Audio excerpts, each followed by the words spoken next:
Lord, I thank you for your grace to us. We need it so much. I ask that you would teach us to live in your grace and to extend it to the people around us. In Jesus' name, amen.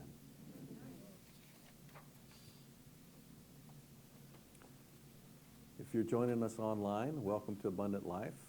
I'm Chad Ripley, the pastor here. We're continuing in our series on marriage. And if you're not married, don't want to be married, you're 15 and you're not even thinking about it, whatever the case may be, don't get hung up on that, because these things deal with relationships. These things work whether it's with your parents, with your brothers and sisters, with friends, or with your spouse. So don't tune out just because we're talking about spouses. You can use this stuff. John 15:12, Jesus said, "This is my commandment, that you love one another as I have loved you." There's no greater joy on this earth than to love somebody and to be loved, is there? But as we talked about love last week, what are the nuts and bolts of that? How do I love my spouse in practical ways? And what if the relationship is not working? When a relationship doesn't work, it's so discouraging, isn't it? I've been discouraged about some other things.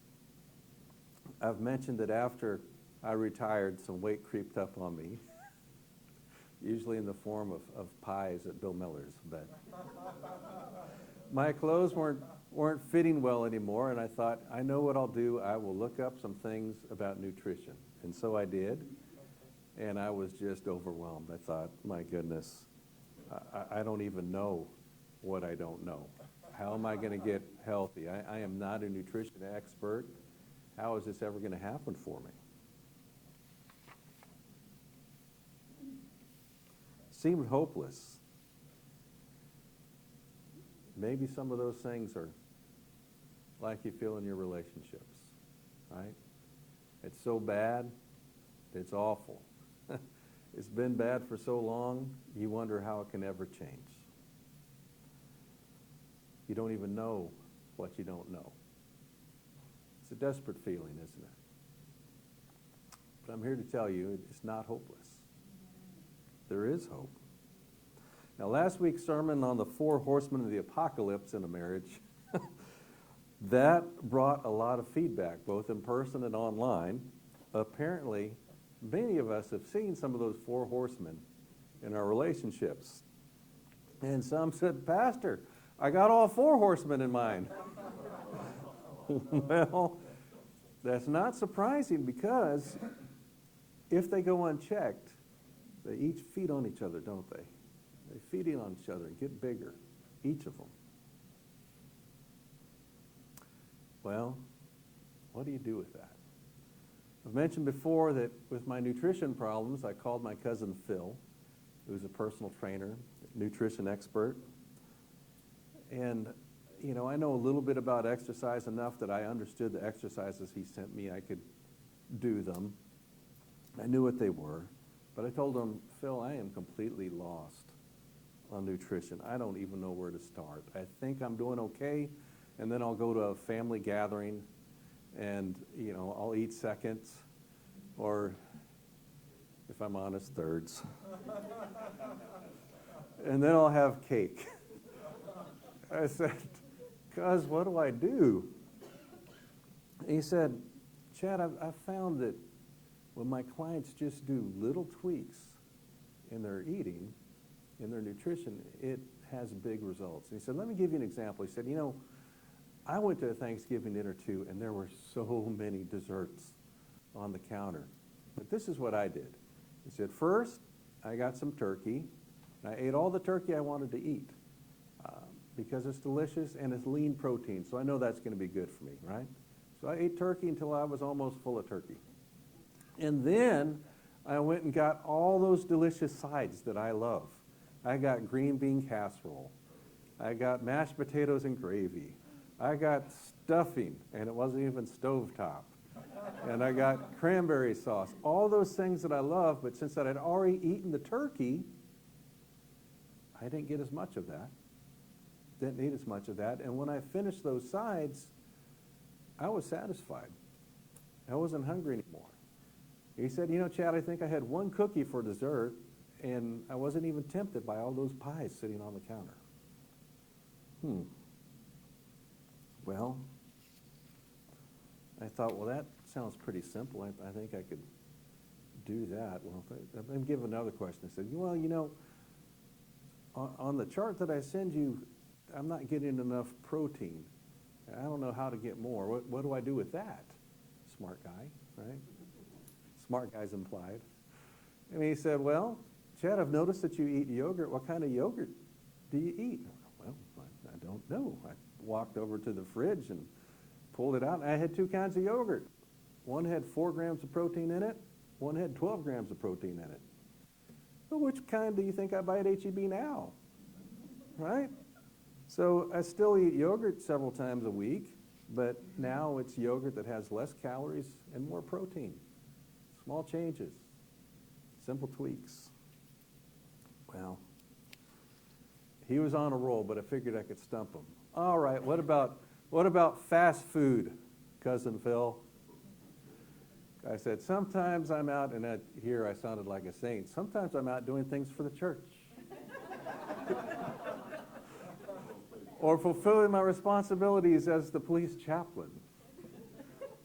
And I become so hungry by my ministry that I find myself at Whataburger eating a 1,600-calorie meal.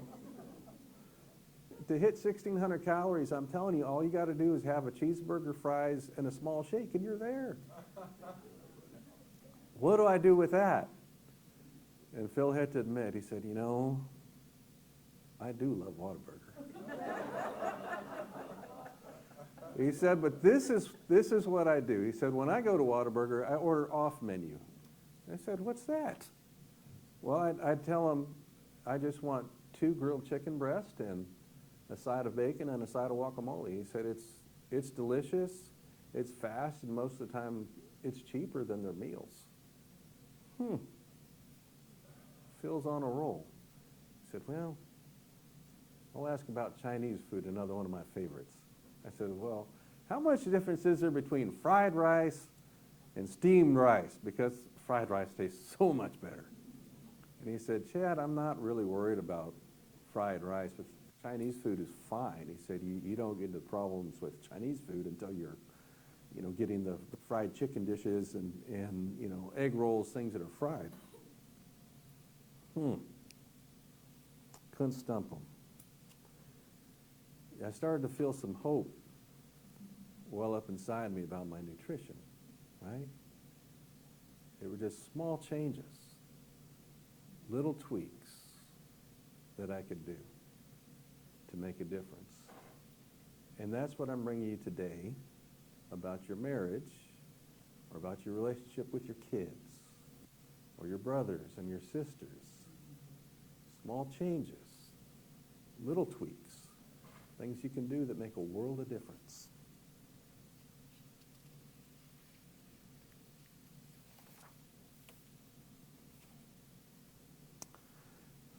Last week we talked about Dr. Gottman's 4 horsemen of the apocalypse, and marriage, the things that are the most destructive in a relationship.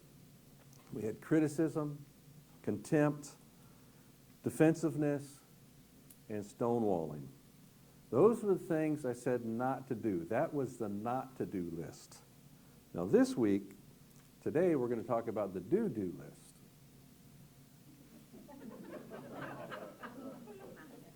Rachel, what kind of slides are you putting up? It's not spelled D-O-O. You know what? We're not going to call it the do-do list. We're going to call it the to-do list. How about that? The to-do list.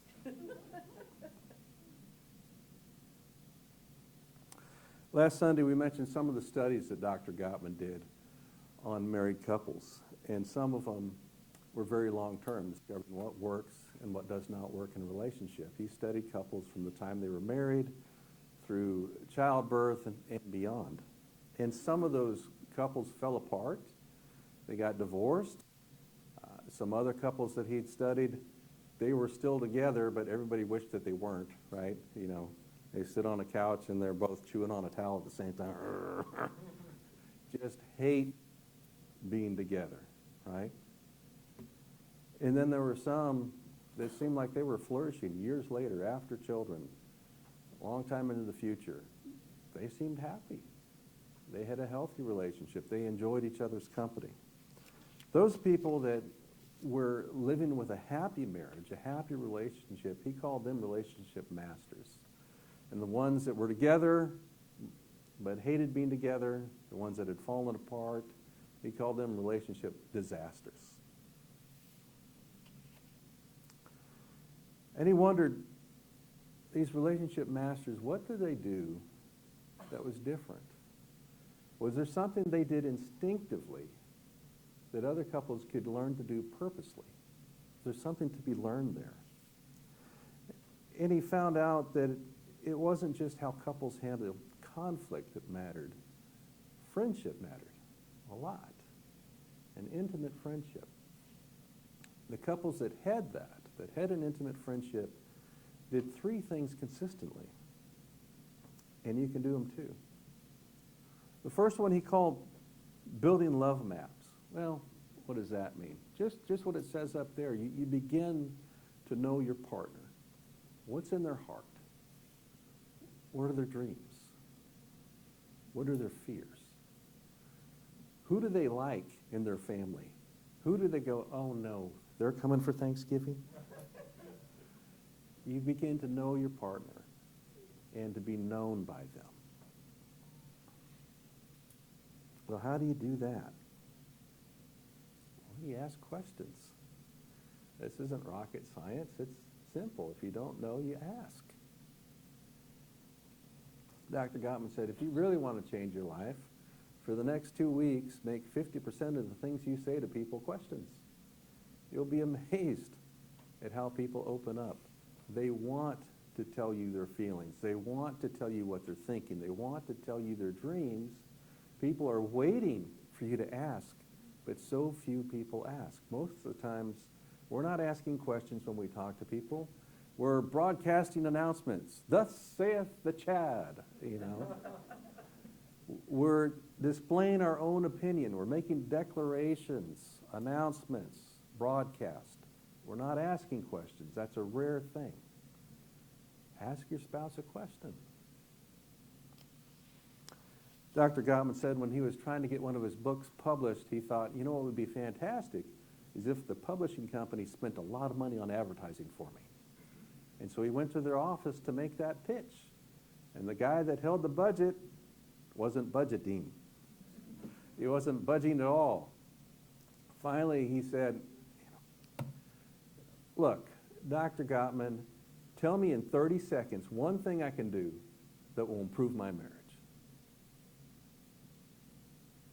And he said, well, you know, there's a lot of things that are in the book, but if I had to pick one thing in 30 seconds, I'd say, honor your wife's dreams. The guy looked at him, put his stuff down, and just walked out. And Dr. Gottman thought, I guess I'm not getting any advertising. But here's what he did. That man walked out of his office, walked out of the building, took a subway home. That was so unusual that when he walked in the door, his wife looked over and said, did you get fired? He said, no, I didn't, but we've got this guy who's writing a book on marriage, and he brought up a question. I just would like to know, what are your dreams? And she smiled, turned to him and said, I thought you'd never ask. They sat down and had a wonderful conversation. The next day, Dr. Gottman got his funding. Building love maps. Learning your partner. It's so important to know each other. That's really the beauty of the gospel. that Jesus knows us completely and loves us. What a gift that would be to give to your spouse, to know them, to allow yourself to be known. Love maps. Now, the second thing that Dr. Gottman observed in these relationship masters was fondness and admiration. This is about communicating respect, communicating admiration and honor in small ways. Thank you for doing the dishes. Honey, I'm so proud of you. I admire you. I respect you. Saying those things often. Now, if saying those kind of things, if you're picturing yourself saying, honey, I admire you, and it kind of sticks in your mouth and you think, oh, it feels so awkward, I couldn't say that, then you're not doing it nearly enough. That's your clue. If it feels awkward, you're not doing it enough. Dr. Gottman told a story about a couple that had been married for 17 years. He talked to the gentleman first, and he said, tell me about your wife. And he said, the first time I met her, the first date we went out on, I thought, she is the most vivacious, the most beautiful, the most talented woman I have ever met in my life. And Dr. Gottman thought, well, that is some real fondness and admiration, isn't it? At least it's fondness. And so he asked the man's wife, did you know that? Did he ever tell you that? And she said, I had no idea. 17 years. She didn't know. What's the lesson there? Fondness and admiration can't just stay in your head. It has to come out of your mouth. You have to speak it so that they hear it, so that they know. Another couple said, well, why should we have to thank each other? You know, I don't get a whole lot of appreciation myself. I mean, he does some things, I do some things. You know, he takes out the trash, I wash the dishes. Why should we thank each other for that? That's just life. And Dr. Gottman said, well, do you like that? Do you like feeling unappreciated? No. Well, do you both feel unappreciated? Yes. He said, then start showing appreciation. Start saying thank you. It's a simple thing. It's a small change. A little tweak. So we've got love maps. We've got fondness and admiration. The third thing that relationship masters practice is turning toward. Turning toward. Turning toward who? Your partner. When?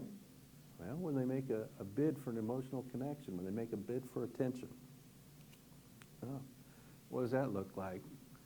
Well, even my dog does that. That's her on the right.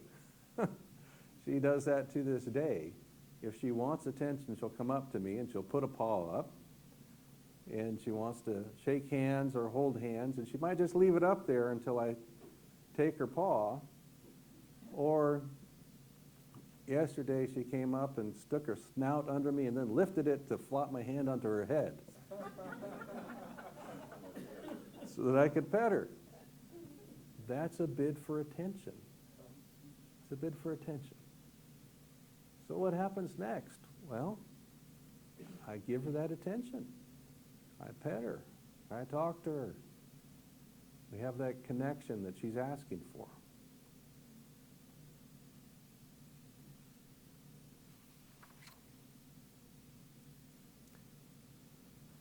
You know, Lexi the Labradoodle will do the same thing with guests. Many of you have met her, and so she'll go up to a guest and put her paw out too. Pleased to meet you. And I'll tell guests, look, if you don't want to pet the dog, just ignore her. She'll go away in about 30 seconds. Well, your partner will do much the same thing. If you ignore that bid for attention, you ignore that bid for an emotional connection, your partner will go away too.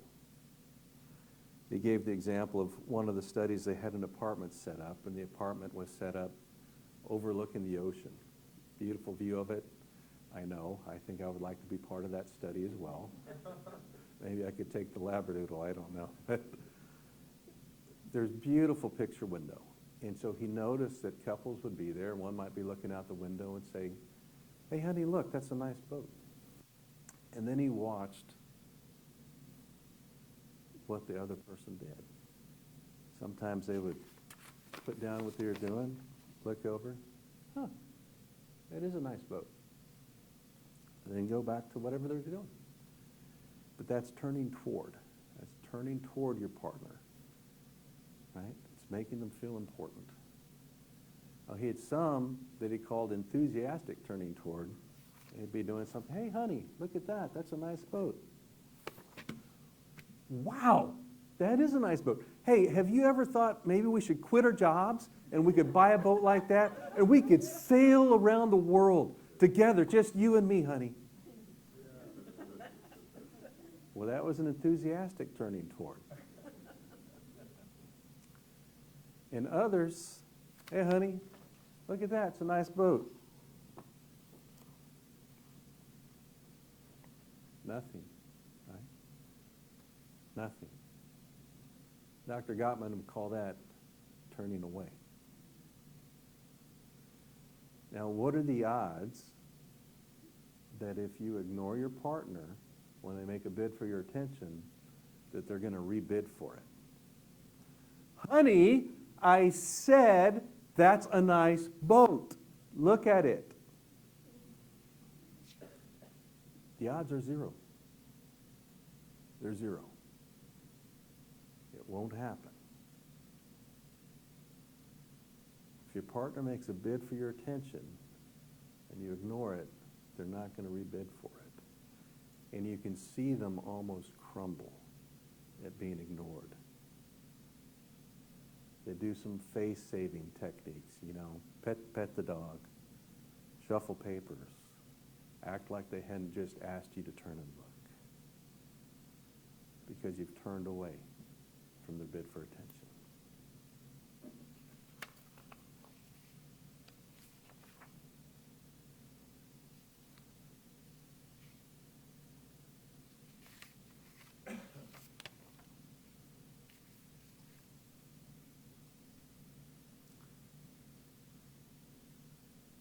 Building love maps, fondness and admiration, turning toward, small changes, little tweaks. You can do this. The fondness and the admiration, the thank yous, they start to reset your mind, because when you've been critical of your spouse, critical of your kids, critical of your parents, what are you doing? You're looking for something else. You know what? They did this, this, and this. They're probably going to do that. I'm just waiting to catch them doing it. You're waiting for them to mess up, right? "Oh, he did it again. He didn't take out the garbage again. I knew he would do that. He's so unreliable." And we get into those patterns. It's a miserable way to live. What if we do something else? "Honey, thank you for taking out the garbage. I sure appreciate that. That's not a job I like to do. Thank you for doing that. I really appreciate you doing that." You start looking for good things. "I like the shirt you're wearing. That's really handsome." It changes your mindset so that you're looking for good in people instead of looking for bad. And what you look for, what happens? You find. I have a red Jeep, and I've had a couple red Jeeps. My mom said, "I've been seeing these red Jeep trucks all over the place. I keep looking to see if it's you." Why does my mom see red Jeep pickups all over the place? Because I have one, and she loves me. So she's looking for it. She's looking for it. If you look for something good in your spouse, you'll find something. Oh, you don't know my spouse, Chad. It's so hard to find something good. Well, let me tell you, I spent 29 years in police work, 22 of those doing narcotics. And to have a conversation with a dope dealer that I was taking to jail or sometimes sending to prison, I'd have to find something good. Something to compliment him on. Man, those are cool Vans. I wear some of those sometimes. Where'd you get those? Ah, thanks, man. You do the same thing. If you need some practice, it's been so long since you've said something good to your spouse, practice at the grocery store. I do that all the time. Otherwise, it's awkward, right? You're standing in line. Nobody's looking at anybody. That's awkward. I don't like that, especially if they're standing right next to me and nobody's looking at each other. So I'll look at them. Man, that's a bunch of healthy food there. I'm glad none of that landed in my basket. You know? Or I'll see somebody with all kinds of hair and I'll say, man, that is some fantastic hair, Rebecca. I had hair like that one time, not quite that long, but close. I miss my hair. I loved it. You can find things to compliment complete strangers on. I found things to compliment criminals on so that I could open a conversation with them. You can sure find something about your spouse this week to say that's nice. You can find something about your kids this week to compliment them on. You start doing that and you change the entire atmosphere of your family. You change the flavor of your relationship. Small changes, little tweaks. So build a love map. Ask your partner a question this week. Find out something about your partner. Update that love map. Tell them one thing that you admire about them. When they make a bid for attention, give it to them. Hey, honey. Yes, dear one. Soul of my desire, what is it that I can do for you? Turn toward them. Those small changes, those little tweaks, they build up a positive emotional bank account for your relationship. Why is that important? Well, because at some point in your marriage or your family relationship, at some point you're going to have conflict. Now, if you've been married for 5 minutes, spoiler alert, you're going to have it. If you've been married longer than 5 minutes, you know. You know. You need that positive emotional bank account to help pay for the conflict that's going to come. It's going to be there. So this week, make some of those small changes, those little tweaks. And next week, we're going to talk about conflict in marriage. Amen.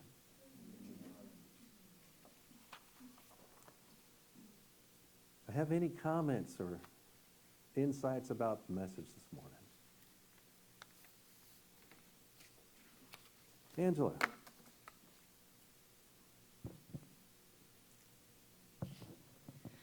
I just wanted to say how much it means when people do respond to our bids for attention. I've lived out of state, out of town a lot, and so a big part of how I've kept in touch with family has been calling home. I remember, especially if I was in grad school, I would call my dad occasionally. I had really bad timing because I'd call him on Saturday afternoon when I knew he was writing his sermon, but that was when I was free to call. And then I'd ask him a silly question, which was, "Are you busy?" Which, of course he was busy, but he had such a good response when he'd say, "Not too busy to talk to you." And then we'd talk, and then I'd let him go write his sermon. I get something similar when I call and talk to Mom. Sometimes the other phone line rings, and I can hear it ringing while we're on the phone, and I'm like, "Do you need to get that?" Because she knows that if it was an emergency, I would hold on her, I would call her back. But she's like, "No, I'm on the phone with you." I'm like, "Oh." So it just, giving someone our full attention makes a huge difference. It absolutely does. Both Dad and Mom were good examples of that. This morning, in the midst of daylight saving time and whatnot, I forgot my sermon and needed to reprint it. And I tried 4 different ways. I got the 5th one to work. But in between try number 3 and try number 4, Mom walked in to see if she could help me. And I did not handle that as well as Mom has handled things, or as Dad has. So Mom, please forgive me. The truth is, even when I was feeling desperate and Sunday school was about to start and I didn't have a sermon notes out printed yet, you're important enough for me to set that down and say, I'm still working on it. Please forgive me.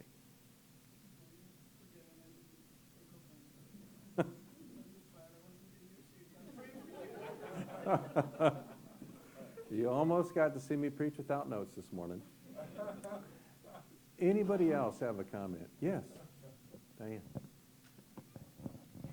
Before my kids got married, I used to tell them, when you're going to find a spouse, be sure you have that friendship relationship before anything else, because later on, when you do have problems, that's what's going to get you through it. Absolutely. Looks fade, but friendship, that can be lasting. That can last a lifetime. I'm pretty sure all of you heard the 5 love languages. Mm-hmm. That too is good to find out what all your kids have, and even your spouse, and try. You have to remember to operate in it too, so that those changes too will help.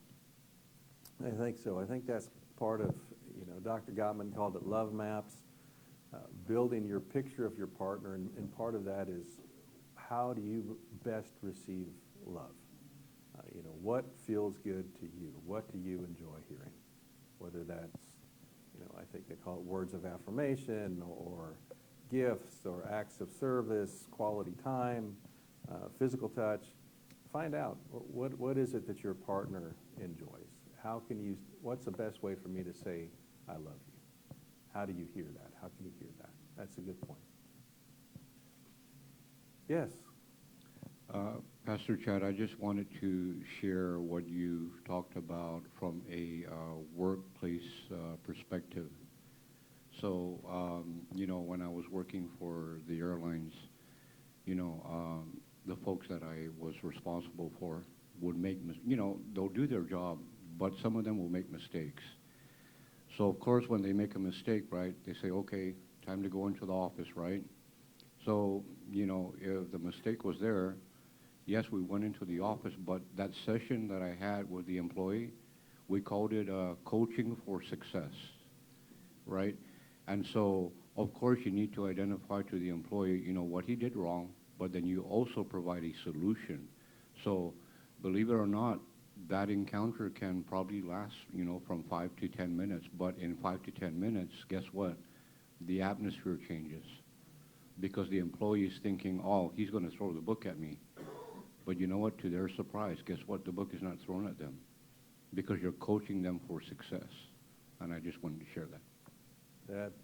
That's a good way to do it, and I'm impressed that the company had that type of insight. When you're wondering, well, what about my spouse? How did this stuff possibly work for them? You don't know them. You know what? One of the things I had to do in narcotics is answer the phone when people called in. And often we would have people call in with mental illness, right? They're seeing things, or they're having issues, but they want to make a complaint to the police department about narcotics. And that was a high-pressure job. I was in the middle of investigations, had lots of people waiting for me to tell them, okay, we're ready to go hit this house, or make this deal, do that, or do this. And so at first, when somebody would come on and it was utter nonsense, I didn't have any patience with that, right? I don't have time for that. That's not important. Hang up. Well, then they're going to call 2 or 3 more times, and on the 3rd call, they don't want to talk to Chad. They would prefer to talk to the chief of police about how rude Chad has been to them, right? Well, I found, what if I take another 30 seconds? What if I take another minute? I hear somebody and it sounds like nonsense, or it doesn't sound important. but I take the time to coach them through it. Okay, here's what I hear you saying. I don't think that we're able to do this for you, but could I suggest that? Sometimes it was just listening to them. Let them talk for a couple of minutes. And it saved so much time, because even if their question legitimately was not important, what was? They were. They were important as a person. And that's what you're telling your partner when you turn toward them. It's not, I remember my kids when they were young, my son would tell me about a video game he had played, right? And he would tell me about that video game for about 5 minutes straight. I didn't have any interest in playing the video game, because once you move past Pac-Man in the 80s, my skill level wasn't commensurate with what's required anymore. So it was a subject that it bored me. I didn't know anything about the game. I didn't want to know anything about the game. I never wanted to play the game. I didn't care about the game. Right? What did I care about? My son. I cared about my son. Put it down. Turn toward him. Tell me about Call of Duty. It may not be, if you found a partner, guaranteed you're going to have some different interests, right? You are going to have some different interests. You may not care about gardening. She may not care about your extensive guitar collection, right? You can have different interests, but you can show your spouse that they are important. You can show your kid he's important by turning toward it. Anyone else? Woody? I was just thinking about it with Becky Jo. Becky Jo's my daughter, but she'd start rattling on, and I was sitting there on the phone with her like, I have no idea what you're talking about, but I'm listening. Can you explain it a little bit better, And she'll go on, but poppers, it's like, but it's just, it's showing the attention and the acknowledgement that they exist, and it's the same with my wife when we were together. I mean, she'd take off and go to Bay City, and the houses are, nothing's done, but by the time she got home, everything was clean, dishes done, laundry's done, put up, put away. She can come in Sunday, go to bed, and get up for work Monday, and it's just the acknowledgement of that I think what held us together so long, until drugs took over on me, but and then we fell apart. But I think communication was one of the biggest things that kept us together for 20 years. Being able to say thank you for small things is important. Anyone else? Diane, round 2. I was just thinking, even if, as grandparents too, I had my little one yesterday. She's 4 years old. She said, Grandma, come play with me. I had to sit on the floor and play with little cars with her.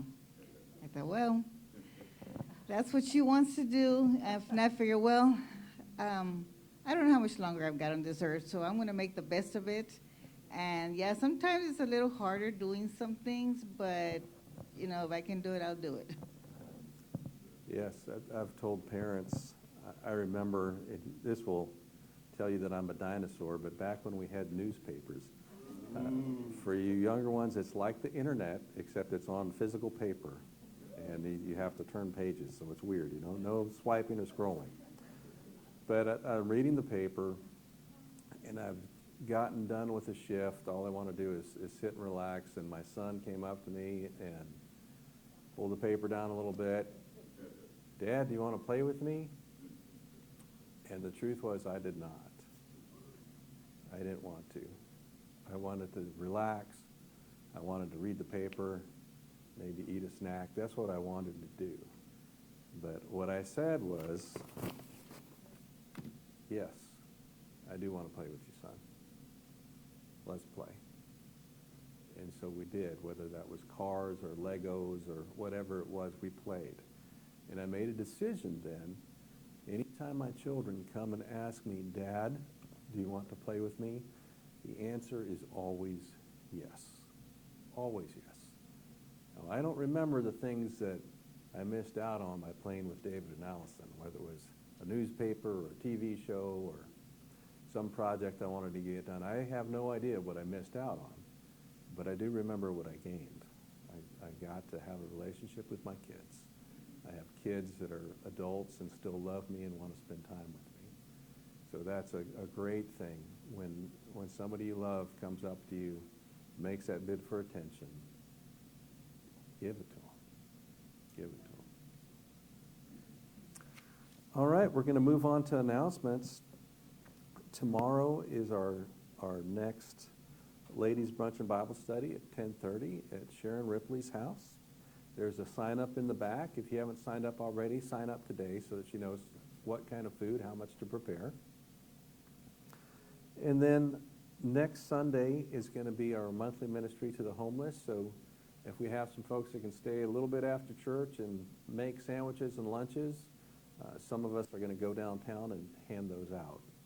Also next Sunday, we have communion, and we're going to go back to how we used to do it, where folks would come up and receive bread that didn't taste quite like cardboard, like we have in the individual cups. We still will have individual cups for the wine, but we'll have bread that we used to have a couple years back. So that'll be fun to do. It's a little more intimate because as each family comes up, if there's kids in the family, I'll bless them, or if you don't want to receive communion, I can just give you a blessing, and that'll be neat to return to that. We want to be sensitive to folks that say, look, I don't want to touch something that somebody else has touched, even if it's bread. That's fine. We still have some of the cardboard tasting wafers with individual cups, and we'd be happy to give those to you too. We want to honor your preference. So that will be next Sunday. Are there any other announcements that we need to share this morning? Okay, then we'll continue by standing and saying the Lord's Prayer.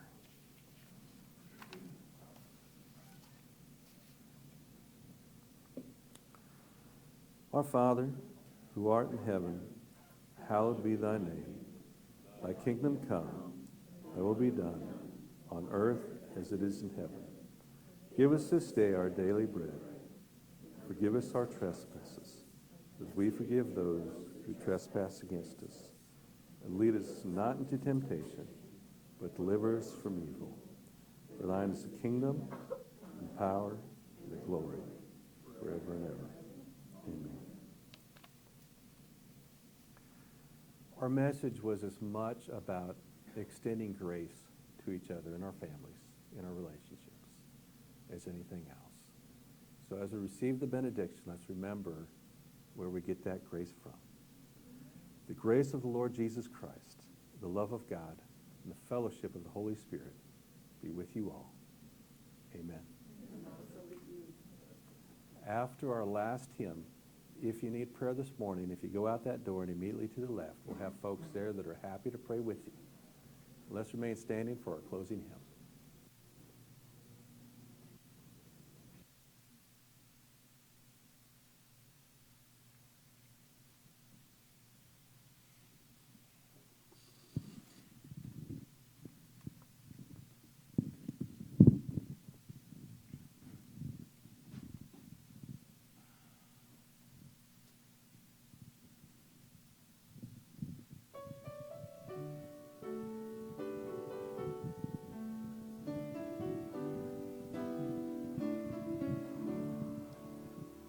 Blessed assurance, Jesus is mine.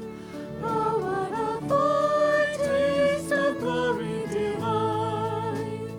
Heir of salvation, purchased of God, born of His Spirit, washed in His blood.